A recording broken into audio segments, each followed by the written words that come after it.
Good evening. A rough ride home for commuters in some parts of the GTA tonight after a day of wet weather.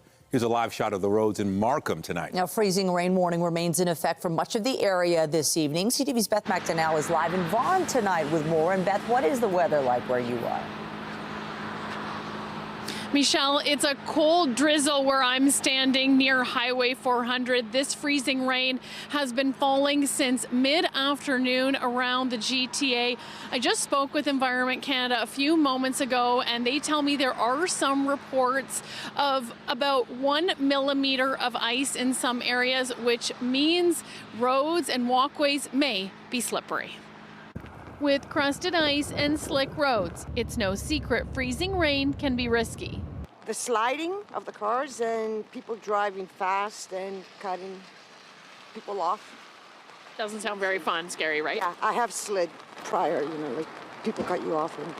Sure, it makes me nervous. Absolutely. I'm thinking how I'm getting home. I'm even thinking if I have some dry branches in my front yard tree, if they will come down. The fear of slipping for many is top of mind. I have some issues, and if I fall, I'm in real trouble. So to me, this is not the best time to walk.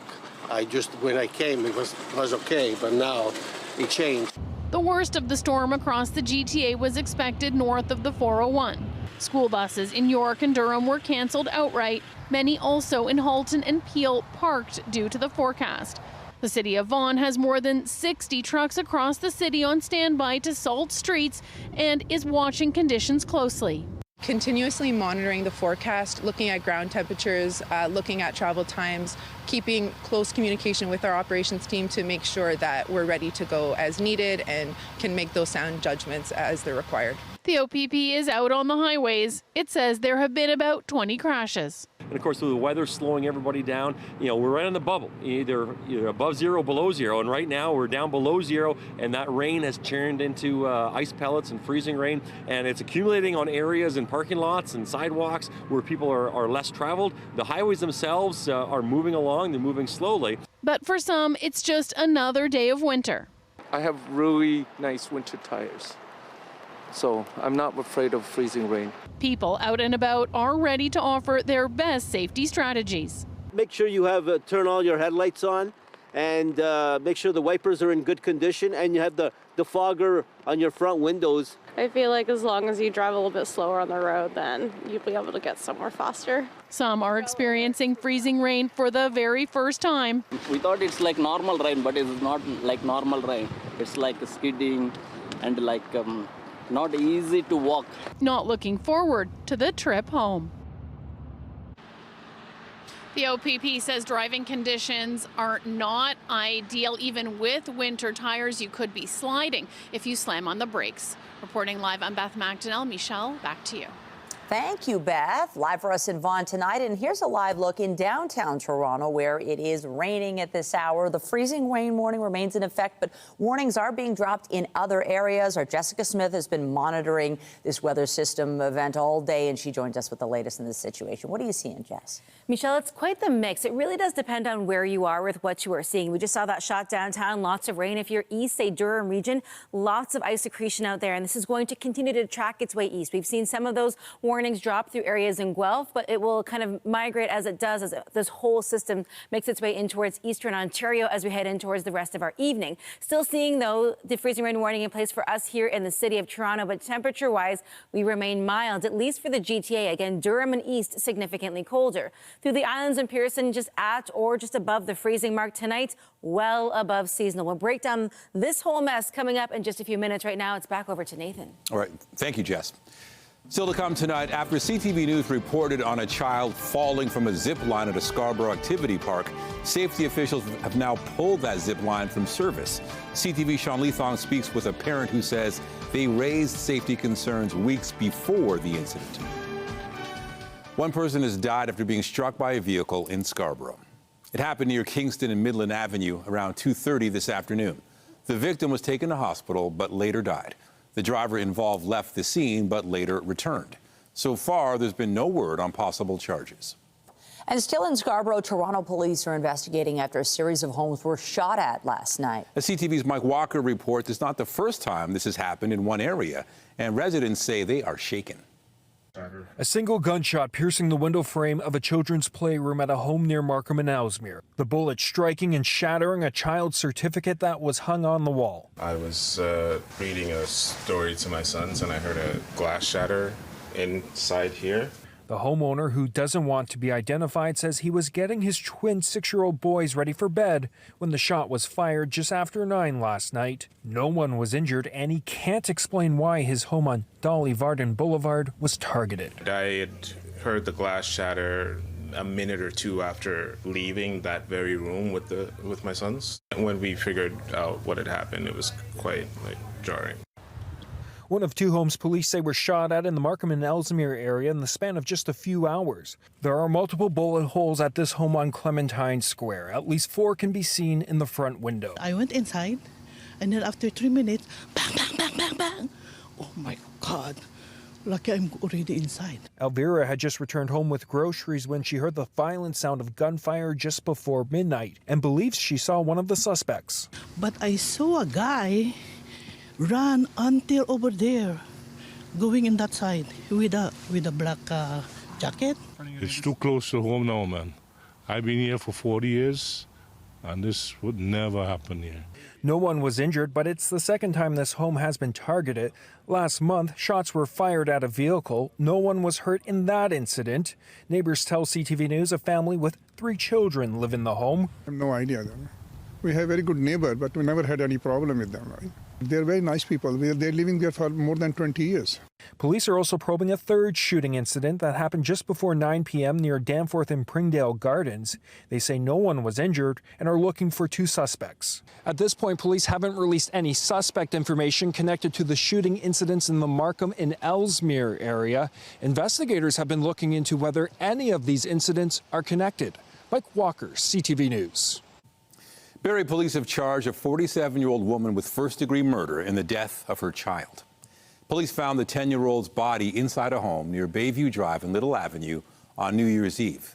They'd been called to the home for a wellness check, and at the time, the child's mother was taken to hospital. Today, she was charged with murder after being medically cleared. Police have not given any details about the child's cause of death. A man has been arrested in connection with a criminal harassment investigation. 45-year-old Andre Chios is facing 9 counts of criminal harassment, 9 counts of importing, selling, or distributing child sexual abuse and exploitation material.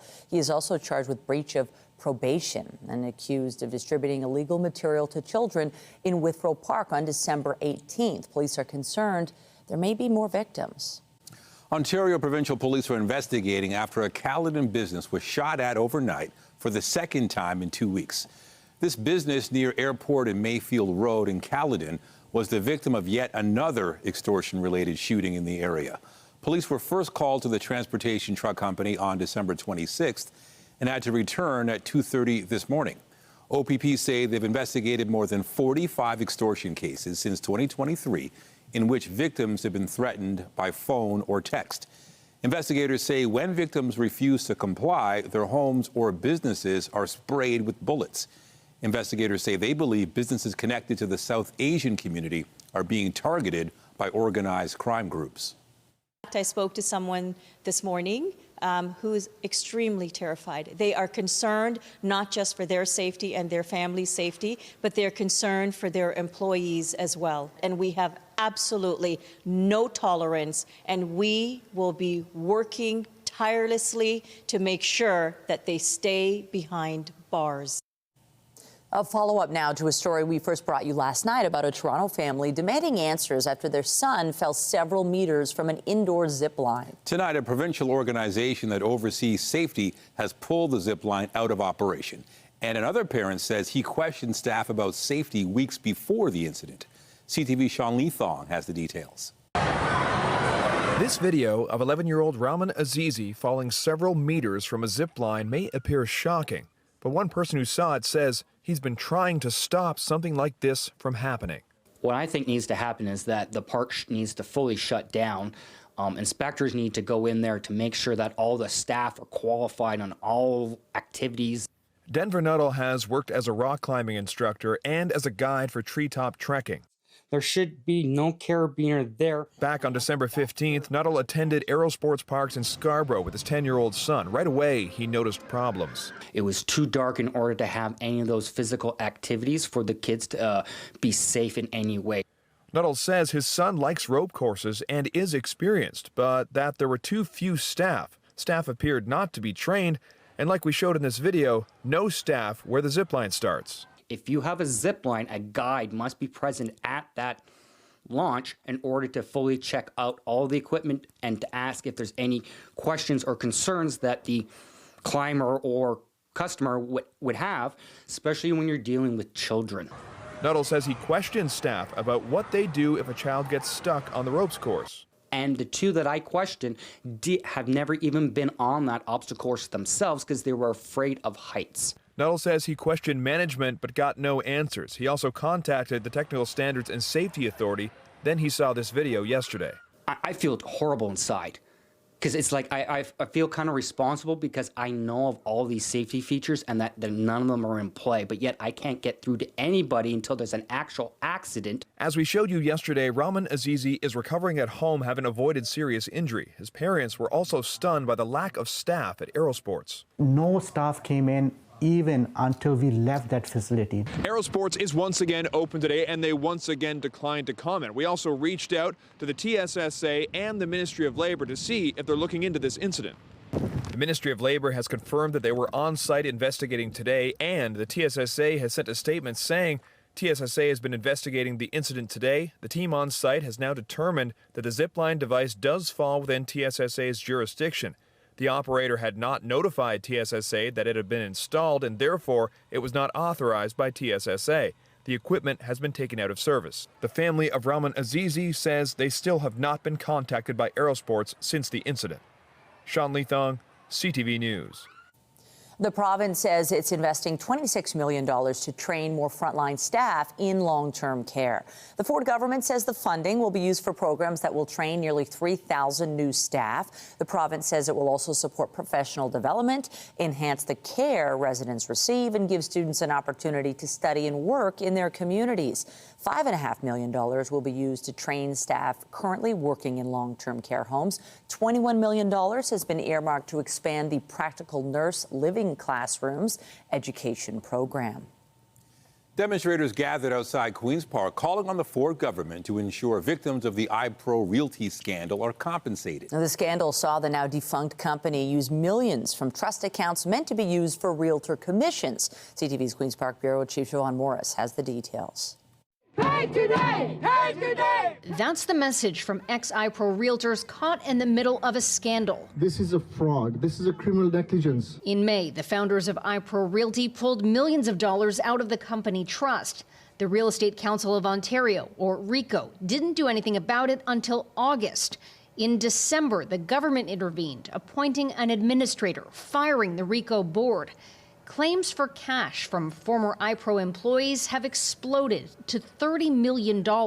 We want a clear dialogue and transparency so that we can reach at 100% of payment. So far, the brokerage's 2,400 agents have been offered only half. We work hard for our money and we deserve to get paid 100%. The law should take action. Sonia Zhang is waiting on $20,000. Change a lot of decision, like a family decision, and my mom is in ICU, so that's hard. The minister in charge not available for an interview. But a spokesperson says the administrator and RECO are working with insurance on this, writing in part, our government will continue to hold RECO to the highest possible standards to ensure realtors receive 100% of the compensation they are owed. But there's no answer on when. Our bills cannot wait. This fight has cost realtors more than money. Confidence in this profession and in the ethics of this country and this province. The OPP has launched an investigation into all this, but there are questions about why it took so long for them to be notified. This is an absolute catastrophic failure. I can't understand for the life of me why the decisions were made by the regulator to handle it in the way in which it was done. An approach mired in secrecy that real estate professionals say has to change. At Queen's Park, Siobhan Morris, CTV News. A legal dispute about the workplace at Ontario's police watchdog is airing allegations of harassment, as well as controversial comments about a police shooting death alleged to have been made by someone who's now a top employee at the SIU. As CTV's John Woodward reports, the comments have prompted the dead man's family to speak out, demanding action. These videos obtained by CTV News show the last moments of Moses Irhirhi's life and are hard to watch for his family. It was an extreme shock. The 35-year-old was stopped in this Markham parking lot in 2022, apparently while peeing in a snowbank. The engine of his white Hyundai is still running. After a short conversation, the officer grabs him. He breaks away and then jumps in the Hyundai, the officer still holding on. The car reverses up the snowbank. The officer steps back and fires 3 shots, killing Irhirhi. Officers found a gun and a satchel on Irhirhi's chest. An SIU report cleared the officer, saying the shooting was justified because he felt his life was in danger from the car. A Newmarket court upheld the decision, but his family still insists none of it makes sense. You don't just shoot a person for urinating in a snowbank. That's just not right. Multiple sources say the investigative team actually did push to charge the officer, and they tell CTV News that comments about Irhirhi are included in a workplace harassment dispute now at the Ontario Labour Relations Tribunal. In an application, one investigative manager accuses another of saying a victim was a black drug dealer who had it coming, and officers can't be responsible for a guy who was a known criminal. It wasn't the only remark about black people alleged to have been said by a former GTA police inspector. In the documents, he's alleged to have described a black female investigator as having tattoos and long nails and big breasts. When he stated this isn't the streets of the Bronx, it's the SIU. Her tattoos show her as gang affiliated. And said of an Indigenous colleague, monkey knows better. The SIU said in a statement that HR matters are private and confidential, but we take any allegation of racism or discrimination very seriously. It said the investigator did not make the statements as alleged. He had no involvement in the case at any point. Any suggestion otherwise is simply inaccurate. And said a decision not to charge goes through a multi-step review that's bigger than one person. I think there's strong indications of anti-black racism in this particular case. Lawyer Paul Slansky represents the Irhirhi family. He's challenging the SIU's decision not to charge to Ontario's Court of Appeal. He says the alleged comments could also impact future cases. It just shows that if you're a certain race, you're not going to get full justice as somebody else's race. The SIU should reopen the case and charge the subject officer. The allegations will be explored at a Labour Board hearing on Thursday. The family of Moses Irhirhi plans to be in attendance. John Woodward, CTV News. The Prime Minister was in Paris today to discuss Ukraine's security priorities. And Canada was one of several countries signing a statement pledging their support. CTV senior political correspondent Mike Lecouteur has more. Ahead of the meeting hosted by French President Emmanuel Macron, Prime Minister Mark Carney said the goal was to finalize security guarantees for Ukraine. World leaders were joined by representatives from the U.S., hoping to build on the momentum towards peace. Our main objective is to finalize the security guarantees amongst ourselves which create the possibility of a just and lasting peace for Ukraine. The meeting brought together more than 30 world leaders who make up the coalition of the willing. They agreed to participate in a U.S.-led ceasefire monitoring and verification mechanism, long-term support for Ukraine's armed forces, plus a multinational force to backstop Ukraine's military. There was also agreement on finalizing binding commitments to support Ukraine in the event that Russia breaks the ceasefire. And the countries agreed to deepen long-term defense cooperation with Ukraine. Following a ceasefire, the UK and France will establish military hubs across Ukraine and build protected facilities for weapons and military equipment to support Ukraine's defensive needs. Canada's contribution could include troops on the ground as part of that multilateral backstop, something the government is ramping up for. The largest military buildup in generations, coming over the course of the next 5 years, an additional $80 billion of investment, in part because of issues like this. U.S. buy-in is key to any plan succeeding, and President Trump's envoy is supportive of this one. We think we're largely finished with security protocols, which are important so that the people of Ukraine know that when this ends, it ends forever. Regardless of the result of today's meeting, nothing can be put into place until there is a ceasefire. Prime Minister Carney reiterated the final elements of that need to be negotiated between the U.S., Ukraine, and Russia. Mike Lecouture, CTV News, Paris. Meanwhile, Canada's Foreign Affairs Minister will travel to Greenland next month. Anita Anand's expected to attend the opening of a Canadian consulate. She'll be joined by Governor General Mary Simon. Today, Prime Minister Mark Carney said Canada will always support Denmark's territorial integrity, which includes Greenland. Now, he told his Danish counterpart that only the people of Denmark and Greenland can decide their future. U.S. President Donald Trump is talking once again about annexing the country. Carney was also asked today about the upcoming resignation of Chrystia Freeland after she agreed to become an economic advisor for the president of Ukraine. My judgment was that taking that role would be consistent with resigning as an MP, and I welcomed her doing that. And look, we'll have a by-election. There'll be a few by-elections coming up, and we'll run great candidates, and the people in those ridings will decide who they want to send to Parliament.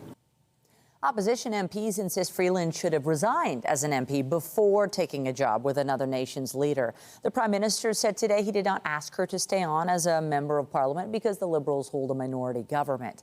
A by-election will be called in her University Rosedale constituency when she officially leaves the seat. Now that Venezuela's dictator Nicolas Maduro has been captured and charged with drug trafficking, many are asking what's next for that country. CTV's Joy Malbin has more. The U.S. president taking a victory lap at the renamed Trump Kennedy Center. It was brilliant tactically. Donald Trump reveling in the American military might that captured former Venezuelan President Nicolas Maduro, now in a U.S. prison charged with narco-terrorism. We had a lot of boots on the ground. But it was amazing. And think of it, nobody was killed. And on the other side, a lot of people were killed. Unfortunately, I say that, soldiers. Cubans, mostly Cubans. Tensions are high in Caracas after gunfire erupted overnight. Armed military police now patrolling the streets. The U.S. president insists he's in charge and will run Venezuela and help rebuild its oil infrastructure. Maria Machado, the democratically elected opposition leader who's in hiding, vowed to return, praised Trump's actions. What he has done, as I said, is historic. It's a huge step towards a democratic transition. And yet the Trump administration isn't focused on that, supporting Maduro's hand-picked vice president as leader, saying the U.S. can work with her. The initial hopes that the departure of Maduro might represent a change in this hated regime have been dashed, seemingly endorsed by the United States, a woman who's got significant amounts of blood on her hands. Trump's national security strategy suggests America will exert more control. The State Department posting this with the words, "This is our hemisphere." The president warns Colombia could be next, that country beefing up troops on the Venezuelan border. And Greenland on edge after Trump's closest advisor said this. For the United States to secure the Arctic region, to protect and defend NATO and NATO interests, obviously Greenland should be part of the United States. Donald Trump's threats have rattled several countries as many question what comes next for the people of Venezuela and when or if there will be elections. Joy Malbin, CTV News, Washington. Orthodox Christians around the world attended Epiphany ceremonies today to commemorate the baptism of Christ. Outside Athens, dozens of swimmers rushed to retrieve a wooden cross thrown by a priest into the water. Participants believe good fortune will come their way when they take part in the annual custom. By tradition, the person who retrieves the cross will be freed from evil spirits and will be healthy throughout the year. Orthodox Christian churches in some countries celebrate on January 19th as their Christmas is tomorrow. At Vatican City, a ceremony was held officially ending the 2025 Holy Year.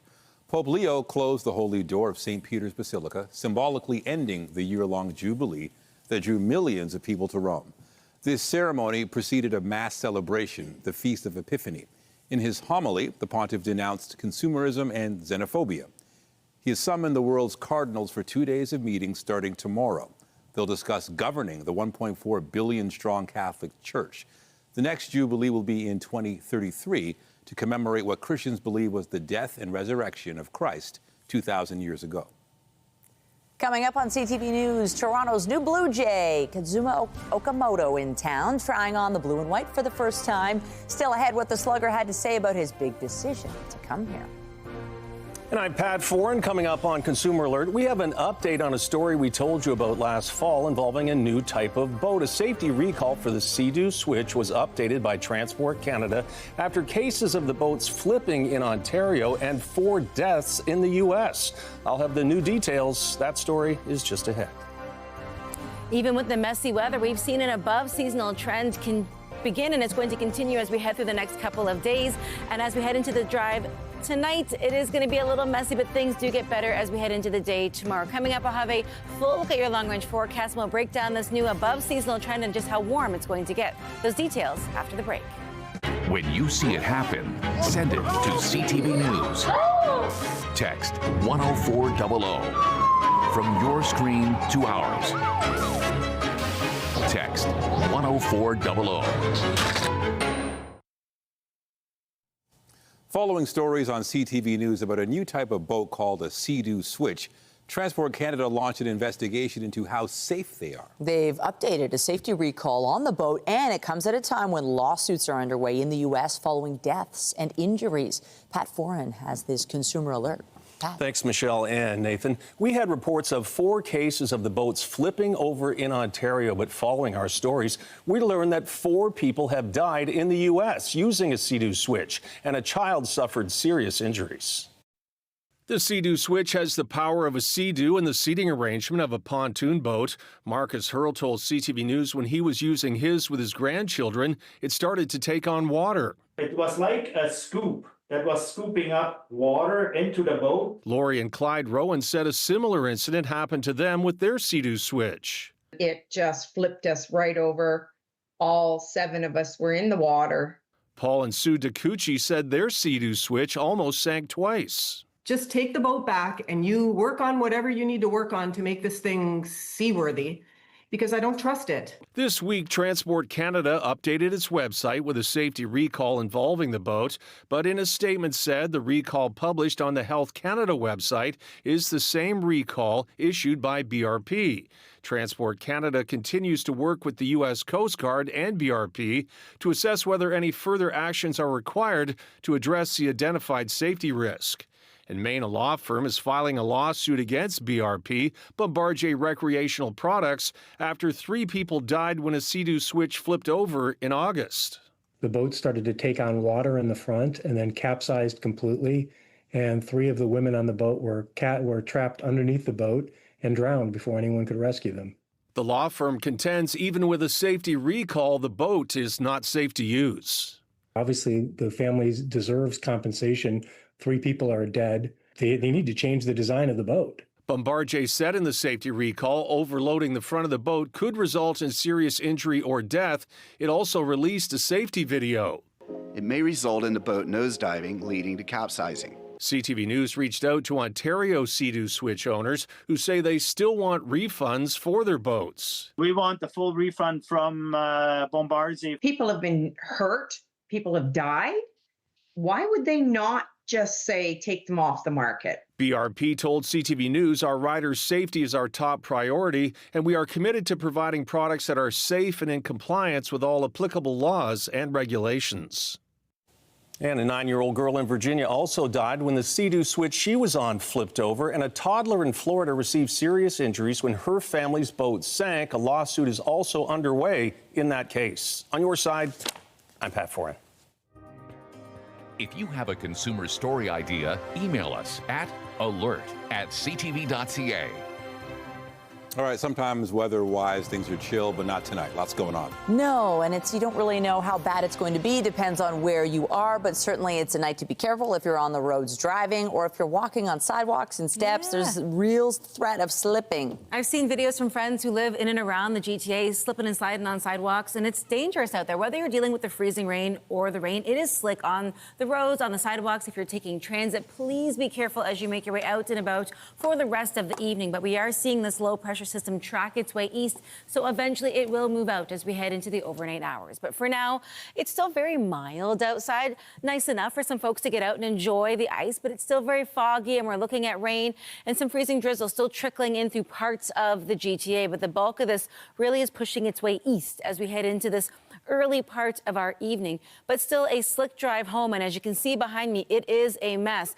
More so for our friends north of the 401 and east of areas around Durham region. Hearing reports of ice accretion out there, maybe 2 to 5 millimeters.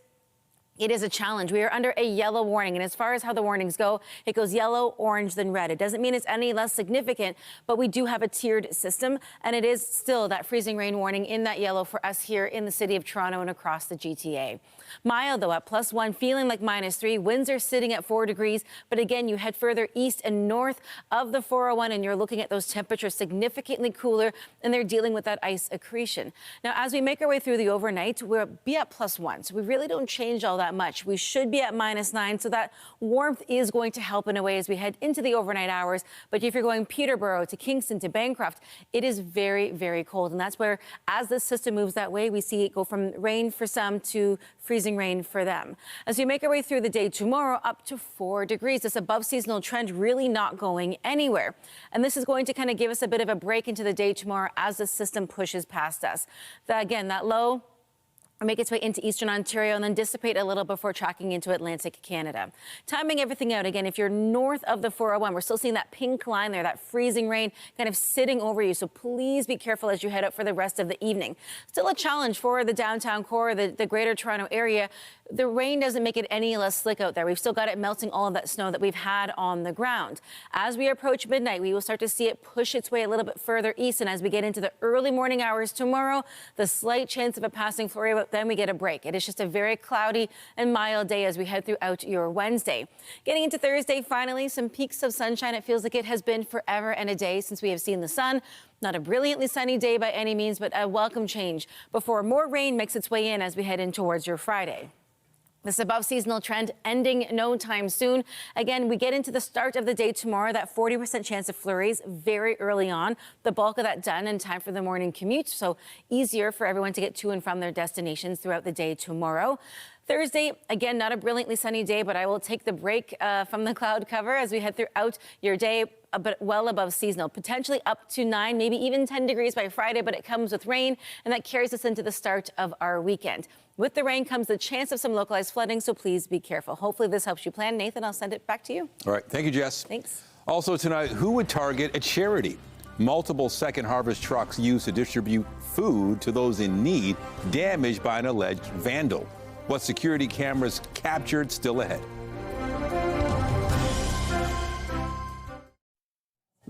Staff at Second Harvest, the country's largest food rescue organization, were forced to scramble after someone apparently sabotaged several of their delivery trucks. CTV's Allison Hurst reports the incident impacted the organization's ability to distribute food to those in need. A person carrying what looks like 2 large bags walks past the dumpsters in the Second Harvest truck lot in the early hours of January 1st. They then proceed to go from one truck to the next, ducking behind them for a moment before returning into view and going to the next one. Staff at Second Harvest believe it was during that time this person allegedly poured water into the gas tanks of their trucks. Frankly, we've been dealing with the fallout of what happens when you lose 4 of your trucks, almost a quarter of your fleet that's delivering food to organizations across the city of Toronto. Staff say the 4 trucks were vandalized on January 1st, causing significant damage and impacting their ability to redistribute food to charities. It was on the 5th that they discovered what had happened when the trucks were heading out on deliveries. 2 trucks that that couldn't make it out of our lot. 2 trucks made it out on the road and had to have emergency stops when they were out. And that's a dangerous thing for everyone on the streets. Those trucks are now all being serviced and repaired, and Second Harvest is facing the costs of having to rent some temporarily to keep up with their deliveries. We're a not-for-profit. We struggle to get the food out the door and to those organizations at great cost. And to wake up one morning and have 4 of your trucks not working, we have 27 not-for-profits that didn't get food delivered, and over 20,000 pounds of food that didn't get to the not-for-profits, didn't get to the families that are depending on it. Second Harvest's Mike Layton says the impact will likely be felt for days. We're talking thousands of Toronto families that aren't going to get food that day as a result of this. Toronto police say the incident was reported to them today, and officers are investigating. That was CTV's Allison Hurst reporting. In other news, doctors are sounding the alarm about a troubling trend among young people, a rise in the use of illegal high-dose caffeine pouches. Yeah, like, if a person is using these caffeine pouches, you might see that they're more irritable compared to normal. They might have a tremor in their hands and extremities, and it might appear to be more anxious. And, as you mentioned, it's dangerous because a lot of these pouches have doses of caffeine much higher than just a regular cup of coffee. Health risks include cardiovascular issues and gastrointestinal problems. When it comes to caffeine intake for teens, Health Canada advises no more than 2.5 milligrams per kilogram of body weight. That equates to roughly 1 cup of coffee a day for someone who weighs 125 pounds. Canadians continue to struggle when it comes to exercise, according to a new report. The 2025 Participation Report card finds 46% of adults are meeting physical activity guidelines. That equates to a C- grade. Meanwhile, Canadians get a D when it comes to getting enough steps per day, resistance training, and playing sports. The report warns physical inactivity costs Canada $3.9 billion in healthcare costs every year, saying adults who are active daily have a 30% lower risk of depression and dementia. After the break, Toronto welcomes Japanese star slugger Kazuma Okamoto to town as the team loads up for another World Series run.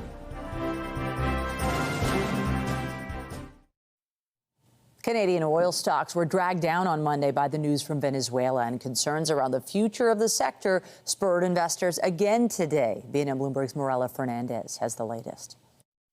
Canadian oil companies had been hoping for a stock rebound today, but didn't get it. They got hit on Monday after the weekend capture of the Venezuelan leader. It raised us concerns about a bigger supply of oil coming from that country under Washington's guidance, and that could compete or replace Canadian oil exports. Cenovus Energy, Athabasca Oil, and Canadian Natural Resources stocks were all down again today. Almost 2 million cars were sold last year in Canada. According to the estimates from Desrosiers Automotive, that's a 2% increase from 2024. It's significant because Washington introduced vehicle tariffs in 2025 that was expected to disrupt the integrated manufacturing system across North America and raise the cost of cars. There's now a robot for that. At the Consumer Electronics Show in Las Vegas, LG introduced a robot that will fold your laundry, unload your dishwasher, and apparently cook. It can respond to voice commands and is designed to, quote, naturally engage with and understand humans. Good luck on that last part. Here are the closing numbers for the day. The Canadian dollar is down to 72.42. West Texas Intermediate down over $1 to 57.13. Western Canadian Select up 51 cents to 44.44. And the TSX gained 188 points today for the second record close of the week. Those are your business headlines. I'm Morella Fernandez. The Business Report is brought to you by Canadian Western Bank, the bank built for business. Air Transat pilots have voted overwhelmingly to ratify a new collective agreement. The 5-year deal includes raises of more than 50% for most of the airline's 750 pilots. The company says the agreement acknowledges the progress that was needed to catch up to the industry. The Blue Jays introduced their most recent signing today, Japanese star Kazuma Okamoto. He's the latest addition in what has been a busy off-season for the team, looking to follow up on last year's trip to the World Series. CTV's Raheem Ladani reports. Meet the Blue Jays' newest $60 million player. and he's already working to endear himself to the fan base. Hello everyone, my name is Kazuma Okamoto. I am very happy to join Blue Jays. I will work hard every day and do my best for the team. Inking a 4-year deal, Kazuma Okamoto is a proven power hitter and known as a versatile defender who can play multiple positions. The 29-year-old was a star player in Japan and is making the move to a Blue Jays team that was 2 outs away from a World Series title last season. And Okamoto says it was the postseason run that showcased the city of Toronto in a unique way. He was very impressed to see how the fans cheered loudly and how much there's so much love for the Blue Jays. To give you some insight into Okamoto's personality, he said that when making this decision, he put all 30 MLB logos in front of his daughter, and she picked the Blue Jays, and that stuck with him throughout this entire process. Inside the Jays shop, Japanese media are already closely following the newly signed star and say Toronto's economy will also likely benefit from Okamoto's presence. Okamoto is one of the greatest baseball players in Japan, and coming to MLB, I think this is a great thing. And a lot of fans wants to come in Toronto, even my sister. The Jays are sending a message this offseason. They're reloading for another World Series appearance. They've signed pitcher Jan.6 to the richest pitching contract in franchise history, added to the bullpen, and with Shane Bieber opting into his player option, the team's rotation and bats are significantly bolstered. This offseason, they've already spent over $300 million in contracts. To put that in perspective, that's 130 more than any other team. They're doing their best to be like the Los Angeles Dodgers. There are still some question marks surrounding the team's roster. Primarily, are the Jays still pursuing free agent Bo Bichette? While general manager Ross Atkins wouldn't say directly, he did share this interesting observation. Additions at this point will start to cut away at playing time from players that we feel are very good major league pieces, so we have to factor that in. And the clock is ticking for any more moves, with spring training 46 days away. Raheem Ladani, CTV News, Toronto. The Toronto Maple Leafs are looking to get back into the win column tonight when they host the defending Stanley Cup champions.